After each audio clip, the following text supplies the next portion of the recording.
Psalm 109, which I've chosen from a phrase to title, Curse as His Garb. What's distinctive about this psalm is the number of curses. There is a debate, who's doing the cursing? There will be verses 6 to 15, 9 verses of curses. There's a history for cursing in the Bible. You have God cursing the people in two places in the Bible. We call it the tochechot, the reproofs. And they are vivid in terms of all the terrible things that are going to happen to Israel if they're not faithful to the covenant. Leviticus chapter 26, then repeated by Moses, Deuteronomy chapter 28. And here we have this whole string of curses that span 3 generations. Your parents, you and your children will be so cursed. And here we can even speak about this being a he. Normally I avoid gender always for God, but even for the speakers when I can. But here the speaker refers to his wife or the other person's wife. So who will be speaking these curses? As you might imagine, our sages disagree with each other. There are differences of opinion. Some of the medieval commentators, Ibn Ezra, Radak, will say that all of this is King David, and he's cursing his enemies. Of course, the rabbis also disagree, even if it's King David, who's the enemy that's being cursed, with some saying, like Adin Steinsaltz, that it's his son Avshalom and the people around Avshalom, like Shimon ben Gera, who are the people around him speaking ill of David. Others, like in the Art Scroll commentary, they say he's cursing King Saul. Here's the interesting thing. Here's a psalm, curse as his garb. Think for a moment. Let's pause with this image. His garb, his cloak, is, some say, second nature to him, which is a way of saying he curses the way you put on your clothes in the morning without a second thought.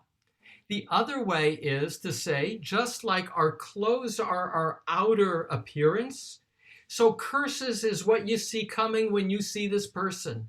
It's his identity.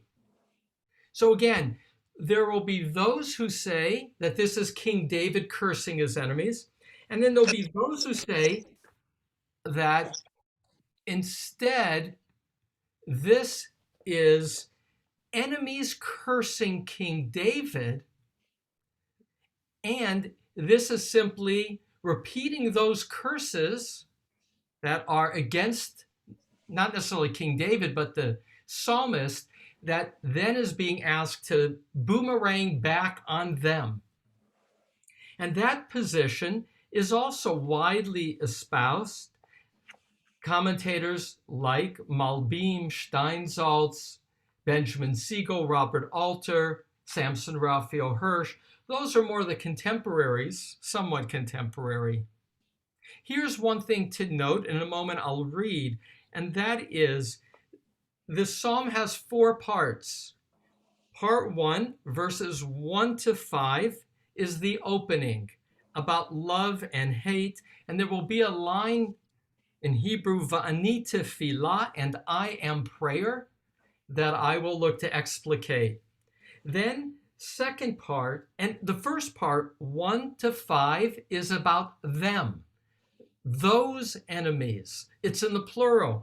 And here's a way that these commentators who see the curses as the words of the enemy show that that's the case. The curses are not in the plural, they are in the singular. And that's, again, evident in verses 6 to 15. And then verses 16 to 20 is a response to the curse. Third section, that's the third section. And the final section will be verses 21 to 31, which is a description of the condition of the psalmist. And my hands go to my heart reflexively. He is physically and emotionally suffering profoundly. And as we'll see in the introduction, those who curse him were his friends. He gave them love and they gave him curses. And there's this sense of utter despair that we see revealed in the closing section that then turns to prayer. All right, there's so much to share, but more for you and for me, for context, is to hear. And that is to hear the psalm. I've been tinkering with this psalm. If you saw the psalm that was included in my letter, don't you love that Yiddish curse that I shared with you? The Yiddish curse of may all his teeth fall out but one, and may it be eight, and may that one ache. I really like that curse. Okay. So I'm going to ask people as I read, make sure that you stay muted because I see some are going on, and that way we'll stay focused. So again, curse as his garb. For the conductor of David, a psalm. God of my praise, do not keep silent. For the mouth of the wicked and the mouth of deceit opened against me, speaking to me with a lying tongue. And words of hatred encircled me, and they attack me without cause. In place of my love, they accuse me. Va'ani tefillah, and I am a prayer, and they have laid evil upon me in place of good, and hatred in place of my love. Appoint over him a wicked person, and let an accuser stand at his right. When he is judged, let him go forth as wicked, and let his prayers be for a sin. Let his days be few. Let his appointment be taken by another. May his children become orphans, and his wife a widow. May his children wander aimlessly and beg and search among their ruins. May the creditor seize all that he has, and may strangers plunder his assets. May no one extend to him kindness, and no one be gracious to his orphans. May his descendants be cut off in the next generation. May their name be erased. May the iniquity of his ancestors be remembered by Adonai, and the sin of his mother not be erased. Let these be before Adonai always, and God cut off from the earth their remembrance. Because he did not remember to do kindness, and pursued the poor and needy and the crushed of heart to put him to death, and he loved cursing, so may it come to him. And who did not desire blessing, so may it distance from him. And he clothed himself with curse as his garb, so may it come like water into his innards, and like oil into his bones. May it be to him like a cloak that he wraps, and like a belt that he always wears. This be the action of my accusers from Adonai, speakers of evil against my soul. And you, Adonai, my supreme, do with me for the sake of your name, for goodness is your kindness. Save me. For poor and needy am I, and my heart is pierced within me. As a shadow when it lengthens, I go off.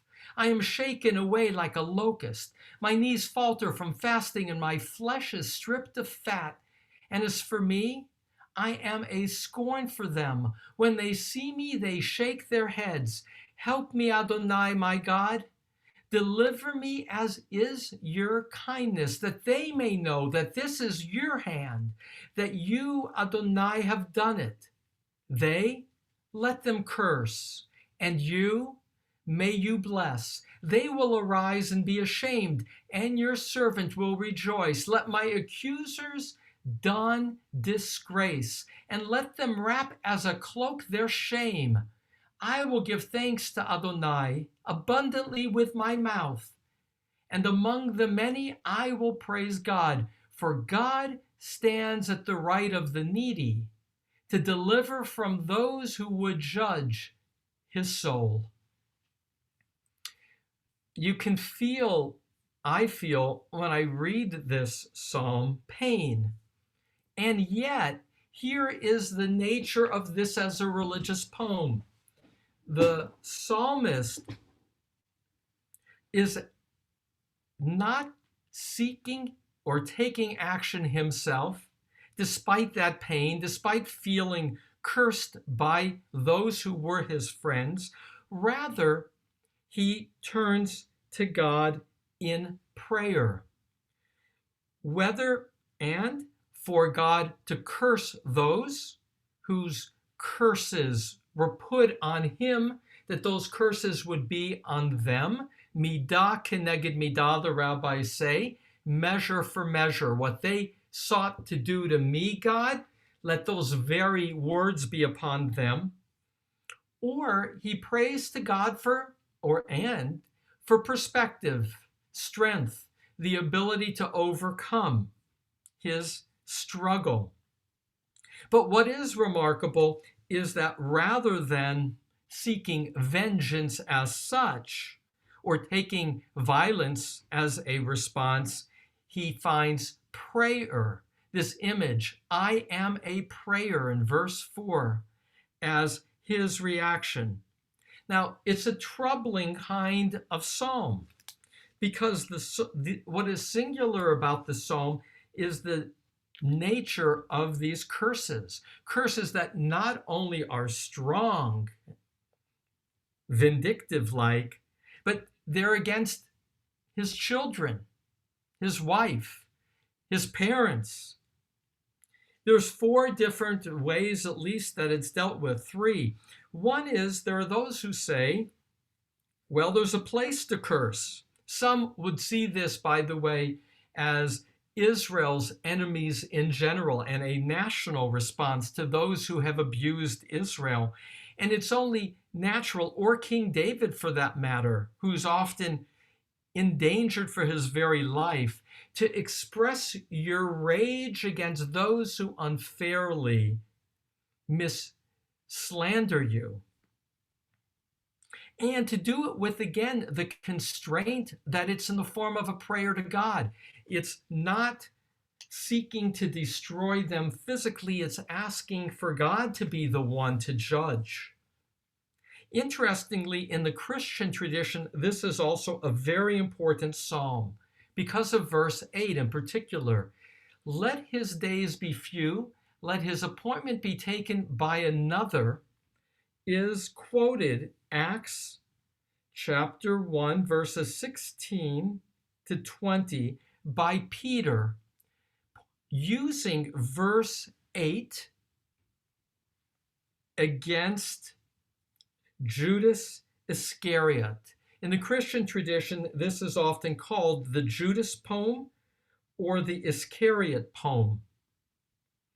And in fact, if you look at Wikipedia on Psalm 109, you can find a whole list of contemporary preachers who have cited 109 verse 8 against politicians of the day, and even a prominent politician referring to a president of recent times by verse 8.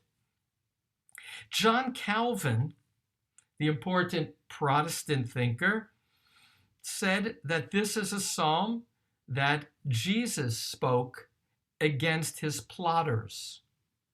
In contrast, other Christians say that these are the words of vindictiveness before Jesus enabled people to respond even to enemies with love. And so this is a psalm that literally has been used in sermons, all the more in the Christian tradition in recent years, with this being the Judas psalm. But back to how one responds to one's enemies. And this phrase, in place of my love, verse 4, they accuse me. Satan, literally in the Hebrew, is an accuser. In the story of Job, he will be the one who will accuse Job of not being so righteous. Later, the word Satan will take on the ideas of the devil, but in its biblical notion, it's an accuser. It's more, if you will, a role. And here we have this image in Psalm 41:10 of how one's former friends had become one's enemies. In place of my love, they accuse me, and I am a prayer. Robert Benjamin Siegel, in his commentary, will say that it's first, it only appears here, this kind of phrase, va'ani tefillah, and I am a prayer. It's either a colloquial saying of the day, or it's an original statement of creativity. And here's how this phrase is understood by different people commenting. Richard Levy, who again was an important reform leader, Reform Movement of America, who wrote a book on Psalms, writes, the poet is saying God is behind everything, with the result being that praise is the poet's very nature. So earlier he says, God of my praise, that praising God, and that'll be also at the very end, becomes second nature to him, and so that his very words, second nature, are those of prayer. Another way to understand it is, they may accuse me, but I don't respond to them with confrontation. Rather, I respond with prayer, namely this psalm. Another way to understand it, Ibn Ezra, is even though my enemies accuse me, nonetheless, I pray for my adversaries. Hence, that idea here is also a Jewish idea of that quality. And yet there is a tension because it is our way to call for justice. Rashi, 11th century, on this phrase, puts these words in the mouth of the psalmist. Because of my love for you, they hate me and accuse me. But as my whole life is prayer, I am unmoved by their animosity. And so here in the beginning, that first section, verses 1-5, we have the following question. I'll start with verse 1. Oh, there's too much to share, and I have about 10 minutes. But I mentioned Thomas Hardy. Here's an interesting question. This is for a conductor, limenatseach, which is true of many, many psalms, which implies that this psalm was sung, that it was put to music. It's not part of our regular prayers, although we do have it as the special psalm for Shabbat Zachor, the Shabbat before Purim, when we talk about Amalek and our enemies who attacked us when we were down. But how is it possible that this is a song that was put to music? So that's a mystery. I don't have an answer. But here's a cute thing. Thomas Hardy, again, England, 1840 to 1928, a long life, wrote such books as Tess of the Ubervilles or Far from the Maddening Crowd. He wrote a novel called The Mayor of Casterbridge. And here the protagonist of the novel, Michael Henkart, is drinking with the choir after practice when he sees his rival, Donald Farfrae, whom he hates. So he persuades the choir to sing Psalm 109.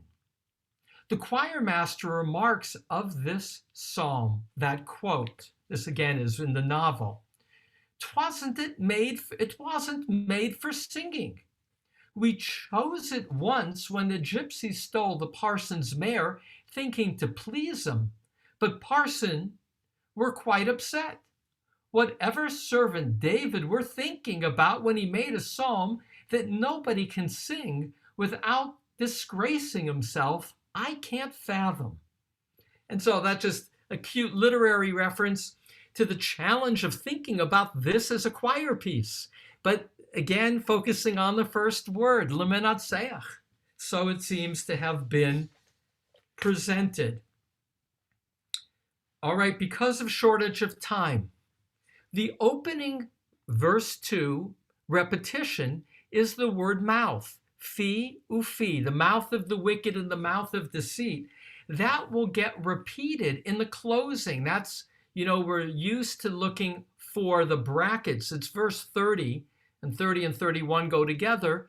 But here, the mouth is the mouth to speak God's praise.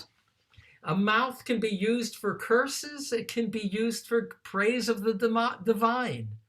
And that image is the bracket. This is a psalm about the power of mouth. So the first part, verses 1 to 5, is the opening about love and hate. And now, beginning verses 6 to 15 in quotation marks, that's a choice. It's not necessarily in the Hebrew, but it's a way, as some commentators do, as I chose to do, to designate verses 6 to 15 as the words that the former friend or friends in the plural says about him. That then with verses 16 to 20, he's going to react to. And he's now going to characterize this former enemy because he did not remember to do kindness and pursued the poor and needy and the crushed of heart to put him to death. Now here, this phrase of poor and needy is often understood as the emotional or spiritual dimension. So he pursued those who were financially poor and emotionally or spiritually in need. And he did so with the most vile goal. And this is what characterized this antagonist, this adversary. He loved cursing. We've just had this whole long array of curses, which I can come back to in your reactions to the curses. So may it come to him. This again is this midah keneged midah. As he cursed, so may the curses be upon him who did not desire blessing. That's literal, but who did not desire to bless others, rather he cursed them. So may blessings be distanced from him. And he clothed himself with curse as his garb. Curse as his garb, again the title. It was second nature to him. It was how he worked and showed himself in the world. May it come like water into his innards, as water flows. So may it just, unobstructed be directed toward him, and his innards, may it penetrate him. And like oil into his bones, the image here is that oil penetrates through the skin into the marrow of one's being. May what was his external curses penetrate deeply within him. May it be to him like a cloak that he wraps and like a belt that he always wears. Now this image, a belt that he always wears, can be understood. Richard Levy says, if you're always wearing a belt, that's not very comfortable. So that's one piece. It's like the curse that he can't take off. Or other commentators say, like Martin Rosenberg and Bernard Zlotowitz, may it be with him continuously, the way that you wear clothing always with a belt. So may he always have those curses. Both are possibilities. Verse 20, this be the action of my accusers from Adonai, speakers of evil against my soul. This is the transition sentence and it's a bit ambiguous.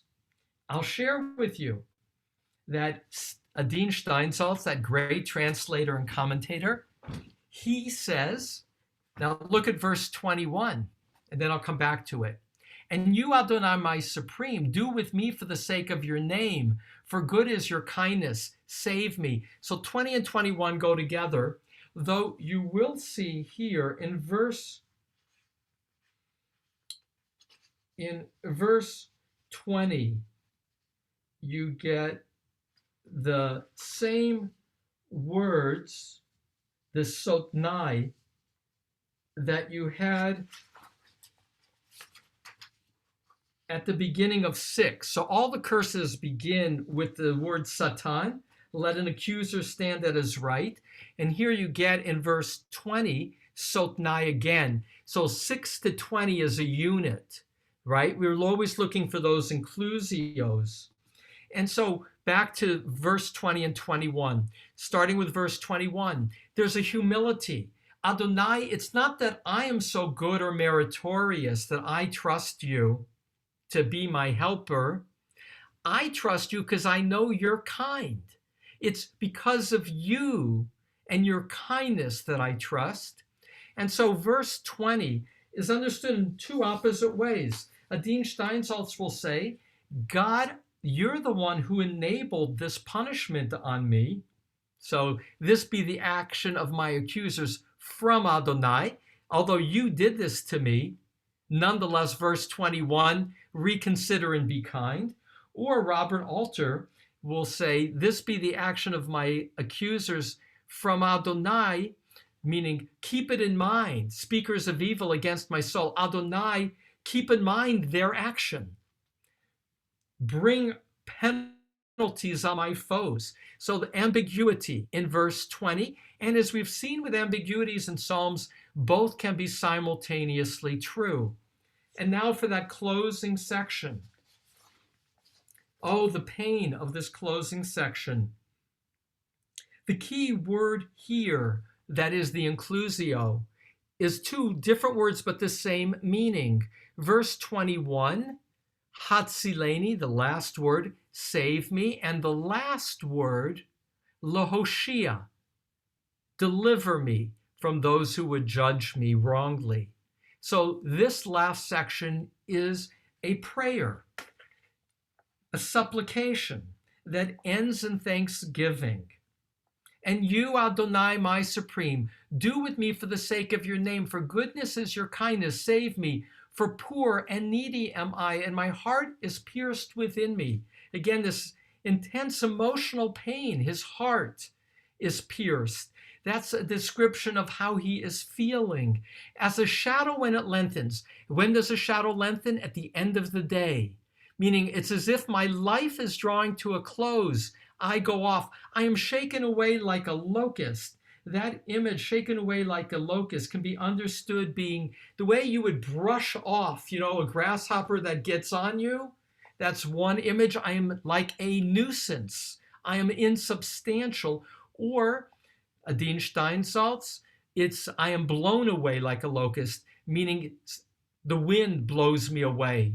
My knees falter from fasting. I'm either fasting because I can't eat because of my pain, or I'm fasting as prayer. And my flesh is stripped of fat, meaning I am but skin and bones. And as for me, I am a scorn for them. When they see me, they shake their heads.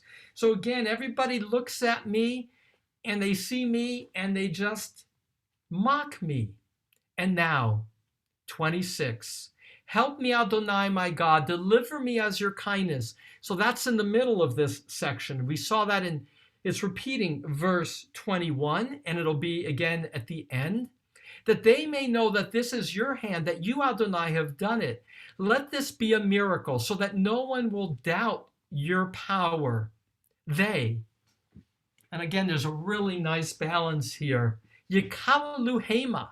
They, let them curse. Va'ata, and you, tivarech, may you bless.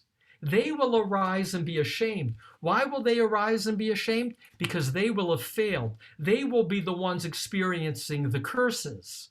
and your servant will rejoice. And again, this is the image that repeats throughout. The image that curses are like a garment, but different words used in the Hebrew. And here, kemeel, a coat in modern Hebrew, but in those days, people had a wrap, a cloak. And again, that means surrounded. Remember, in the beginning of the psalm, he felt encircled by curses. Now may they feel wrapped as a cloak in their shame. And the closing two lines. Od de Adonai mo'od befi. I will give thanks to Adonai abundantly with my mouth. Back to the mouth that began the psalm. But now the mouth is being used abundantly to praise, to thank. And among the many, I will praise God. Among the many can either be understood at the temple, other psalms, that image is that when people gather to pray, I will be the one praising you, God. Or it can mean because of what you do, that great opening image, ani tefillah, I am prayer. My prayer also at the beginning is praise.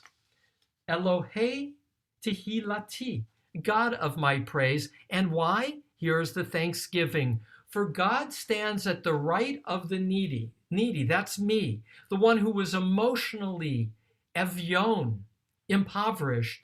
And the right is the right hand, the stronger of the hand, the image that God prioritizes the needy to deliver from those who would judge his soul, those who would curse him, who would make accusations against him. And so to pull together this psalm for you to share some reactions, I find it to be moving. There is a movement, the part that I've skipped over in our analysis due to lack of time, but you may want to have some reactions, are verses 6 to 15. These many curses, and there's a lot to be said about those curses, but what we have is a psalm where the psalmist is in pain, and his response is to live his life as prayer, meaning to live his life in consultation and communion with God, in conversation with God. And that, even though we read twice about his heart failing, we read about him being skin and bones, he is physically and emotionally in despair.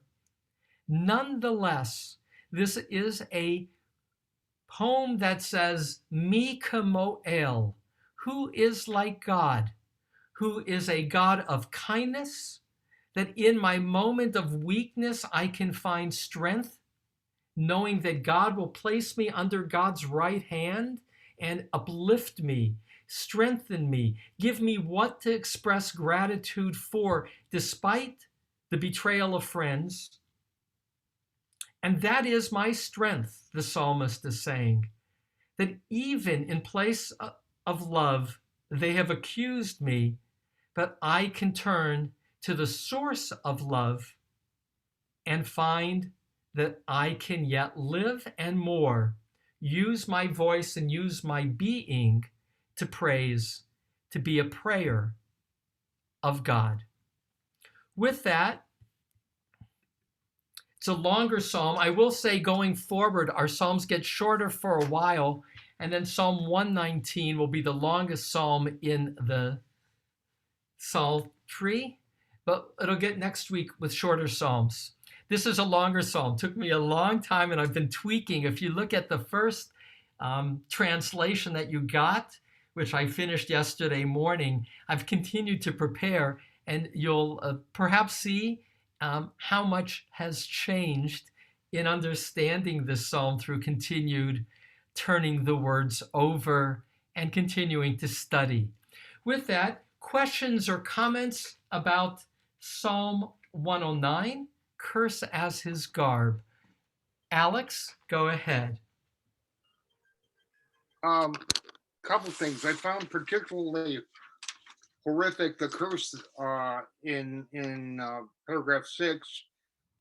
May your supervisor be a Rasha and your advisor be a Satan. Yes. And I want to point out another later Jewish songwriter who turned some of the feelings in this psalm into songs. I'll be Bob Dylan with Positively 4th Street and Ballad of a Thin Man, and It's All Over Now, Baby Blue. Well, I am a bit of a Dylan fan. I'm going to have to re-listen to those songs, Alex. I'm delighted that you make reference to them. So let me just comment to explicate what Alex draws our attention to. Verse 6, it's the very beginning of the curses, reads, Havked alav rasha, appoint over him a wicked person, visatan, and let an accuser, ya'amod al yamino, stand at his right. And again, back to inclusios, the image of the right will be in the final verse, 31, which is, I believe, God, you will put me on your right. In this case, put an accuser on his right. And there's three possibilities who this Rasha is. It can be a judge, because the next verse, when he is judged, let him go forth as wicked and let his prayer be for a sin. So some commentators say the context here may be a judicial hearing in which he is being falsely accused. And so appoint over him a wicked person, appoint over him a bad judge, or place over him a false witness. Because again, verse 7 has this judicial part that can be either the context or it can simply be a metaphor. And the last, in terms of place over him a subordinate that will judge him. Now, this notion of, I'm going to just go forward with the curse, because I mentioned that verse 8 is quoted in the New Testament by Peter regarding Judas. That's the next verse, 6, 7, then 8. Let his days be few, let his appointment be taken by another. Now, let his appointment be taken by another, pekudato yikach acher, seems to imply that here was a person with an appointment, with some power, which is why Judas, again, he's one of the apostles, Peter will say, let him be replaced, right? Because he had a significant role. That's to explicate that, but it's also to explicate that this is also to be understood as a psalmist who seems to have had some power, some appointment of authority that's now in question. That is, be it he's in the courts being accused of wrongdoing falsely, or he's been replaced in his office. So again, this is not a simple poem. This is somebody with a specific, deeply felt, dramatic change in life. Other actions, Irene. I will mention for my dear friend Michael, because Michael has family that comes from England. His father was from England. That really? Irene is coming to us from Manchester, England, and Michael's very much an Anglophile as a result. So, really? Could he tell his friend Biden to be more of an Anglophile? Because we're very worried about him supporting Iran, if you don't mind. I was going to say, you know, that I work with the former Archbishop of Canterbury, and Peter himself betrayed Jesus 3 times. And every year at this time of year, which is Lent, I've just written an article with Rowan Williams on Lent. They have things on the BBC attacking Jews for betraying Jesus based on this and the Judas. I don't know what it's like in America for interfaith relations, but it's very bad here with the present regime of church, you know. So whenever Peter comes up, he himself betrayed Jesus. So in the New Testament 3 times. So I want to just add with that comment by Irene. And again, I delight in hearing about your ongoing writing, Irene. And that is, the New Testament is a polemic against the rabbis, a polemic against the Jews. And when I first read the New Testament, which was only after I became a rabbi, I was shocked by its, I think it's fair to say, its anti-Semitic nature. Because again, it's this polemic of the rabbis being hypocrites, of the Jews who prefer Jesus to be killed rather than Barnabas. And for those who continue to read the document, somebody says, so many Christians read Psalm 109 and they say that the psalmist is not to be condemned but understood, not to be condemned because he hadn't yet experienced the love of Jesus, and he was still grounded in the vitriol and the negativity of the Old Testament. So Psalm 109 is used as an example of those Jews and the ways that they spoke against those they didn't like. So this is a loaded issue. The Catholic Church, as a result of Vatican II in 1965, really sought to amend its relationship with Jews. Remarkably, it's less true for Protestants. Yeah. Well, it's worsening them because they're so important, with the Queen, the monarch being the head of the church. It's not like with you in the USA. It's very worrying, very, very worrying. Yeah. So when we come across a psalm like Psalm 109, the Psalm of Judas, it's reason on some level to be on guard. And sadly, these psalms do have a life of their own across time. One more comment, and then I'll pull it together. Lainey and Shula, and then I'll pull it together. So a short comment each. I'll pull it together after each of your comments, and then some words from Rabbi Beals. Lainey? Okay, well, other than the Jewish, which we really relate to, it just dawned on me that the Afro-Americans in this country were so cursed. They've always been cursed because of the slavery and their treatment and everything. So I think this might be they may really relate to this. Thank you. I'm going to come back and comment on that. Shula, Canner Shula. I'm struck by the really harsh tone of the cursed section. And I noticed that the idea of orphans is brought up twice in verse 9 as well as in verse 12. And so I thought that maybe the poet felt that being an orphan is about as awful as it gets. So he heaped that curse on people. And then he said in one of them, and made his wife be a widow, thinking, well, so the orphans suffer and the women suffer and it serves them right. But then, to my surprise, in verse 14, where I thought initially that the women just are the ones who should suffer, women are mentioned also as sinner, and his mother's sin shall never be erased, or whatever, something like that. And so it seems to me, and I was just struck by the fact that it almost kind of hit me like a ton of bricks. No one goes scot-free here. The curses are equal opportunity to all. And like you said, I think the poet here was in a very, very bad and bitter mood. So let me pull this together with two very enhancing comments.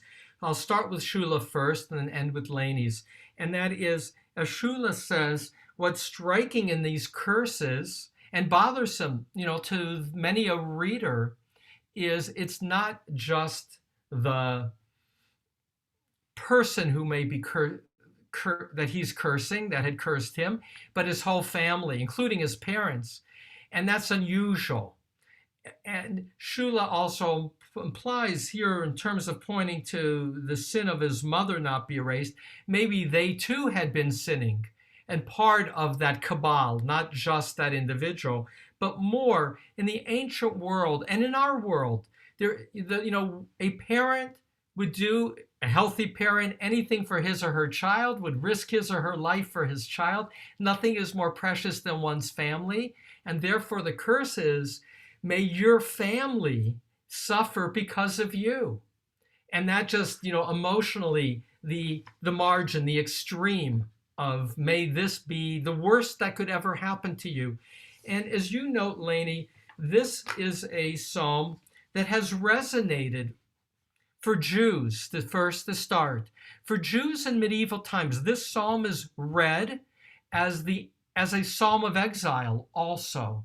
That this is those around us, they have mistreated us. May all the humiliation and the pain and the seeking even to kill us be what happens to them.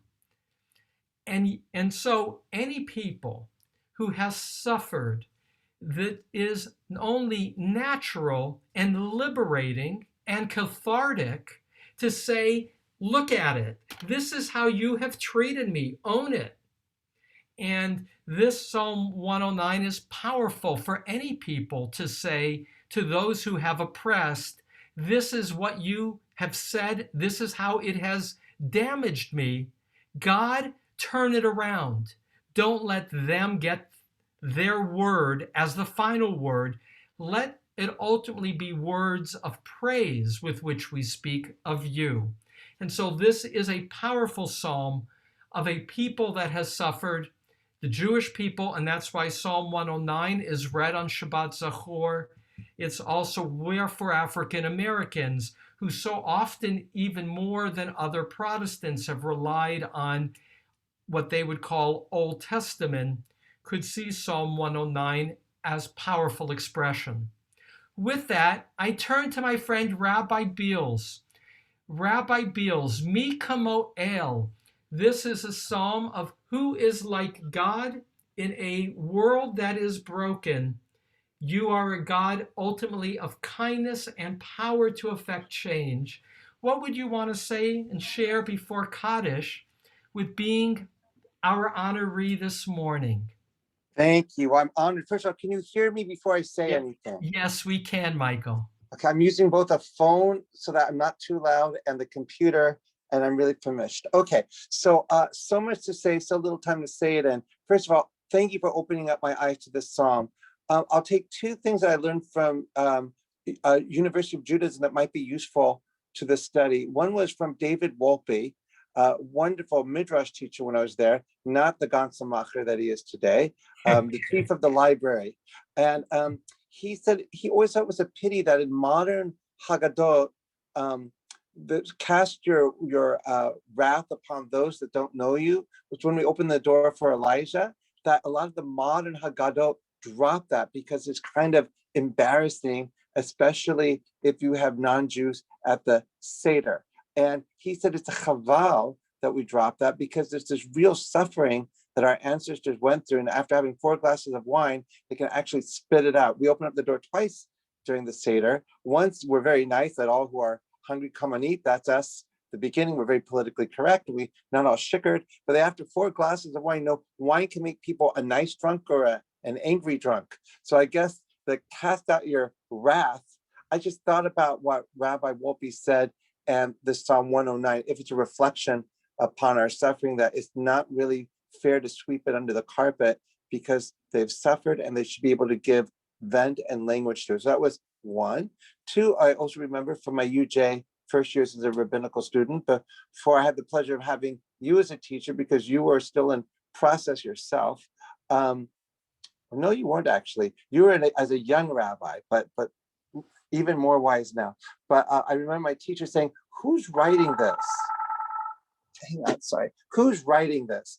And is it David, as is attested in our tradition, or is it these poor Levites who've been given the draft, right? They lived all over Israel, and they were forced to do guard duty up in the ramparts of Jerusalem, those cold mountainous nights, with a lot of time on their hands, and they were fairly bitter.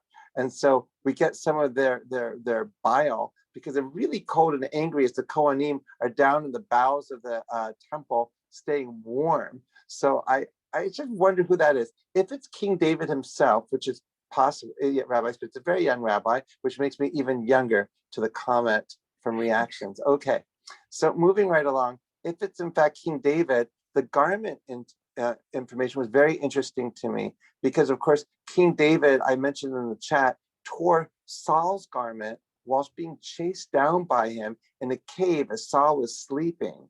And then later, that same King Saul holds on to Samuel's garment as Samuel's turning away. And Samuel says to Saul, just as you tore the garment, so will your kingdom be torn away from you.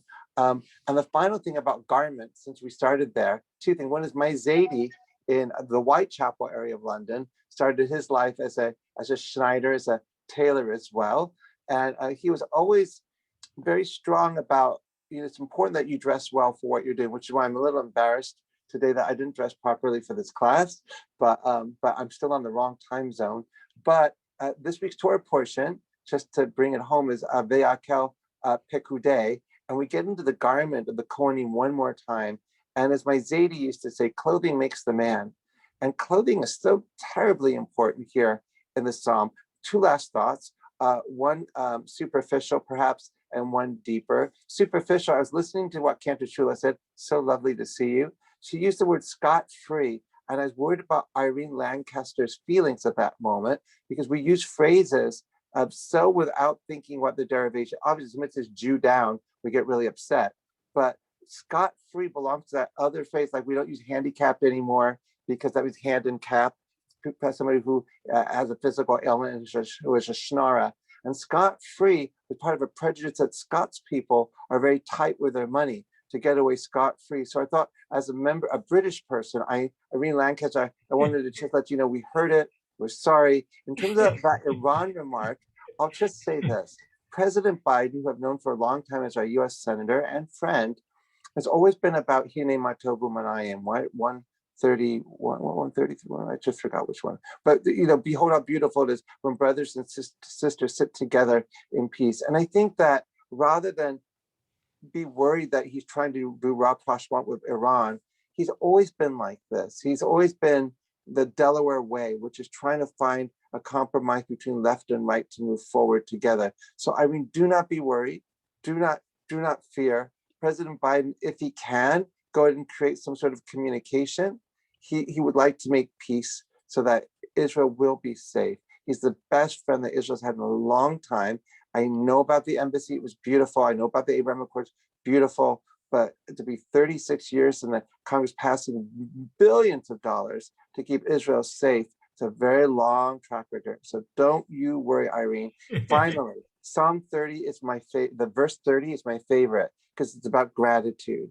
And for me, as I wrote in the chat, that awareness, I sound like Yoda, awareness leads to a gratitude, leads to the good side of the force, no, leads to a joy and happiness. And so Psalm 100 is my favorite psalm. It's on the Atara of my Talit. And I hope that when you leave the study today, besides my gratitude and love for Rabbi Spitz, that you also take that verse 30 as the psalm of your heart, because the verse is so beautiful. Toda rabah. Thank you, Michael. And today is Michael's birthday, which is why also I asked if I could honor him. Happy birthday, Michael. We are proud of you, and more, we love you. Thank you. So good that you're with us.